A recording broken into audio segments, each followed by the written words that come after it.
This is a history project through the Peace Walls programme based in St Colm's Park House, Waterside. Over the last while, through research into old street directories, information has been gathered on residents who have been associated with this part of the Waterside for almost 60 years. In the early years, people came from far and wide to settle in what were state-of-the-art homes in Irish Street. It developed as a close-knit community where friends looked out for each other, and it remains so today. When I was younger, I was easily led. I used to look at certain people strange. I believed what they told me had been stuck inside my head. But a funny thing happened then one day. Yes, a good conversation was had by me and the man who shall remain anonymous. And as we walked away, I find that we were much the same. A good conversation is what it takes. I couldn't wait to tell my family and my friends about this man. Let's just say that they were not. Were you born and brought up?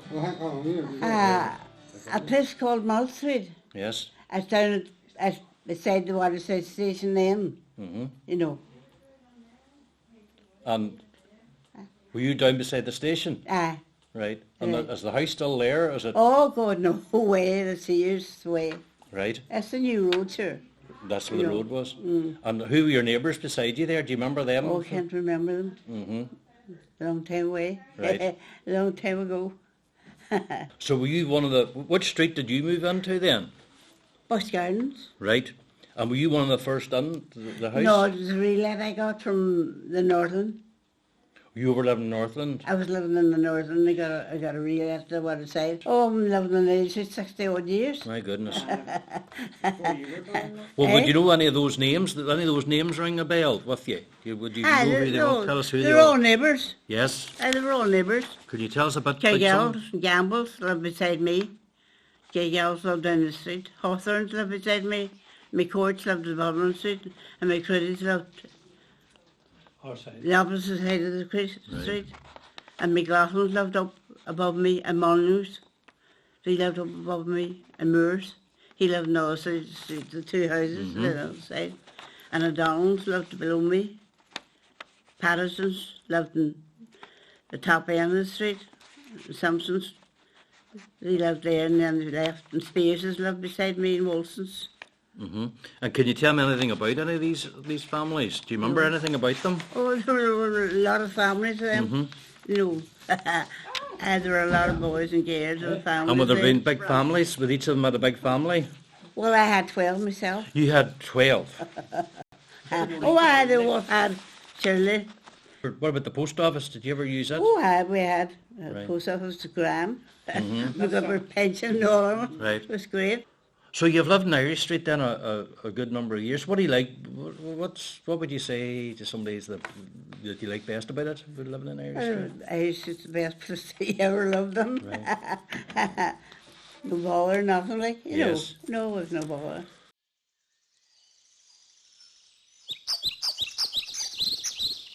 My mother and father got a house up in Road Gardens, number 8, 1968, and we moved there.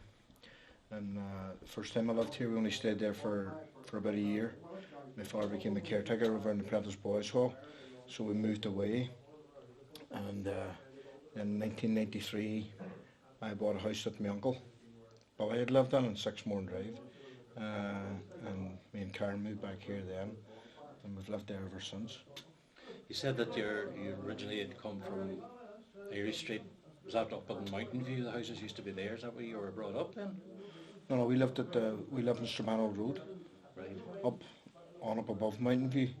It was just a single street that you would pass through now. God, the scale wasn't built, it was actually all fields then. We looked out onto the fields. We used to, in the winter months, we would have skied or come down there on car bonnets instead of sledges down off the slope on the hill. So, what's it like living here in Irish Street now? What stands out for you? Well, I find it very, very quiet. I know where I work now. Irish Street's supposed to be part of an interface area with the top of a hill, but I think you all know my views on that. That I see no interface here at all. I see no problem with our neighbours whatsoever. I think the community lost quite a bit when they lost the post office and the local shop, stuff like that. There, it's probably one of the places that we would have met people from the estate.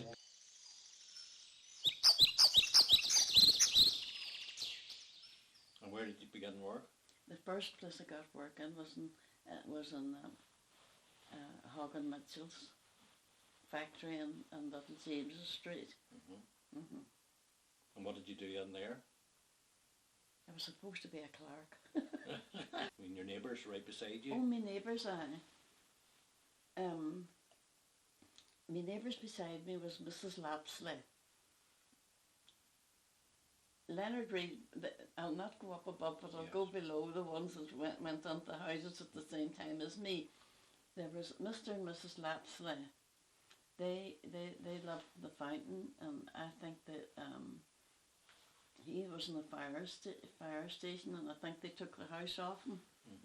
And then there was Mr. and Mrs. Edwards, and then there was Mr. and Mrs. Hutchison, and Mrs. Ferris.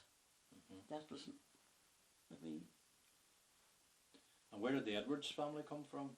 They all came from the Derry side, every one of them. Yes. And the Hutchisons, they were in the Derry side? They came from the Hutchison, number 45 Pound Drive. Why do you remember that date so very clearly? Because I lived in one room. Oh dear. Everybody did. There was no. These houses here were built, but the smaller houses weren't built, and everybody was looking. To tell you the truth, if the Derry Corporation had offered me a tent in Sheriff's Mountain, I'd have taken it. You know, just to get my own key door.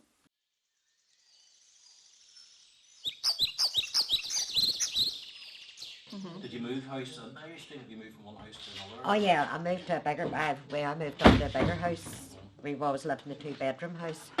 And then I got the choice of moving up to a bigger house. And when I moved up to a big house, We all left. they all, because we only have a son and daughter, they left me there. And then I lost my husband 4 years ago. I'm sorry about that. But our great neighbours, Miss McKnight, she's one of the oldest residents. Yes. McKnight's, big family, they're lovely. They're my neighbours up there, lovely people, you know. So I know everybody nearly in Irish Street. I think my husband always said I knew more people than him. And then I've worked in the schools that long too, you know. I worked as I was in Clondermott. I'm in it now 40 years, a cleaner in Clondermott school. And I'm in the canteen, Lisnagalvin canteen as well. So I always come to wee dances and all down here, and everybody knows me, wee Margaret. So, everybody's very friendly, you know. Very friendly in Irish Street, and everybody seems to know everybody. And well, the memories that I have probably of growing up are probably very similar to yours. I mean, like I'm 41 now, and when I grew up, we always played outside. It's so different now to this generation that I brought up, because, I mean, you did play outside years ago, but I'd say even the next generation. Up until secondary school. Up until secondary school, you said you remembered playing outside, but that's my memories I have. Everybody used to knock on your door and you went out to play. I mean, nobody seems to do that anymore. I don't think so. And you went out to play, and it was the park in Irish Street, and the park is still the same as it was then. Well, mine was quite similar to yours up until probably I was about 8 or 9. It was always out summer anyway. It was definitely always outside.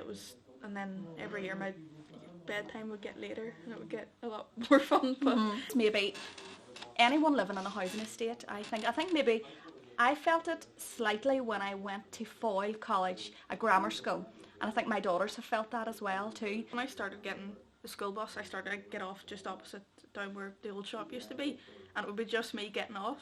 But say now, there's first up or second bus, there were 9 or 10 of us get off at that stop, and I think it kind of shows that maybe the stigma's kind of gone a bit more. I'm not from Irish Street. I'm from Drumahoe. I've just come to Ivy Street 6 years ago.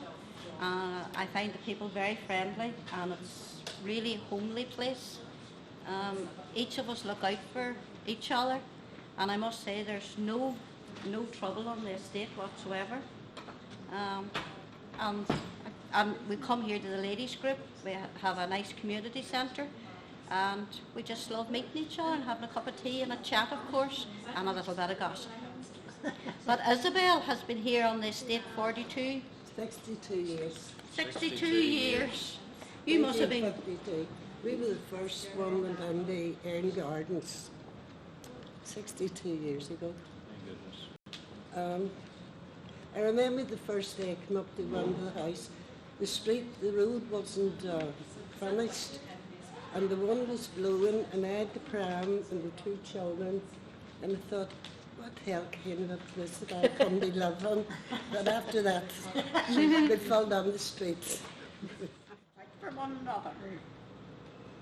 I could go and leave my door open and I know next door but I keep an eye on my house. So I don't feel I'm under any threat or anything. Yep. So that's why I think about where I live anyway. So it feels very safe. Yeah. Would you say? Well, I have the same too up on the top, because we're in no just interface, no way governor scaling us. Yeah. But I could go out anywhere and leave my door open too. And we have no bother. There's no bother with neighbours or nothing. Everybody's gets on well together and all. You know. It's a friendly and happy place. So it is. Everybody looks after everybody. You know, if you've got a problem, there's always somebody in the state that you can go to. Okay. Especially Kay, because Kay's a good listener. Thank you. But most of the people now that came at 1952 are gone. You know, most of the ones are all away. But, I mean, they're quite happy to live here. So what number in Erin Gardens did you live in? 40. And you've been there all the time? 1952. Number 40, Erin Gardens, 1953, Albert Kilpatrick. That is 40, Erin Gardens. Yes. That's my husband's There you are now. And what about you? Do you come from Derry? No, we were in Morndrive, but Morndrive. it was P7 when I came to Irish Street, because I mostly lived with my granny at Cuthbert Street. But we came from Gavnaskeel originally, because we done a swap way, like people from Gavnaskeel, people from Irish Street that wanted to move to Gavnaskeel and vice versa, so we moved down. But it was always a good estate. It was big compared to what I was used to down Cuthbert Street with my granny and granda in the wee house. And you're on about the corporation. Sure, my dad worked with a corporation and he helped build the houses. He was a bricklayer. So I always mind him saying that he helped build the houses. And you know, it was when I came up here, it was the country. There was no shops, no supermarkets, no bus, no nothing. It was the country. Thank you very much.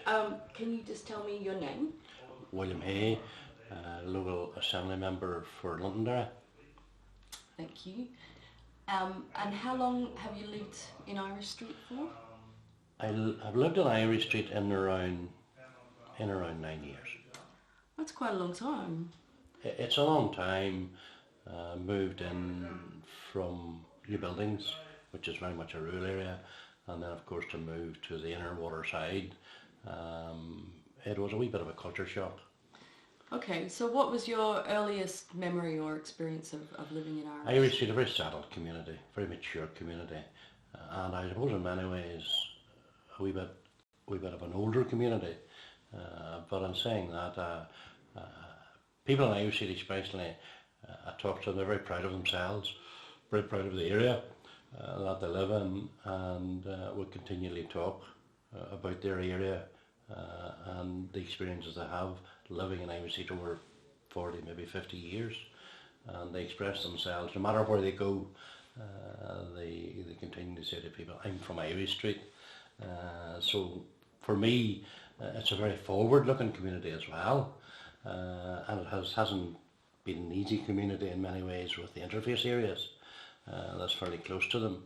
But they have managed to deal with that, I must say, in a very mature way as well. I mean, what do you like best about living in Irish Street? I suppose for me, it's the closeness of the community. It's the closeness to, whether it be shops, whether it be shopping generally, and also as well, most of the houses in Ivy Street, although they were all housing executive houses, are almost all bought now by families. And the housing side have owned very little homes now in Ivy Street. So there were people who were prepared to put a marker down to go ahead and buy their homes, sometimes at a very difficult time as well. But to say that this is where I'm going to raise my family, this is where I want to live, so I'm going to buy my home. So I think that in itself sends out a very strong message. I don't know any other area in Ivy Street, on the waterside, where most of the houses now are bought and where the housing executive owned very little property. So I think that speaks volumes for the people who have lived there and lived there for many, many years. They want to lay down a marker that this is my home, I want to live here and I enjoy living here. Although to outsiders Irish Street appears to be a normal housing estate, from within it is a unique area. What we have discovered is that it is a living, vibrant community, rich with both history and with optimism for the future.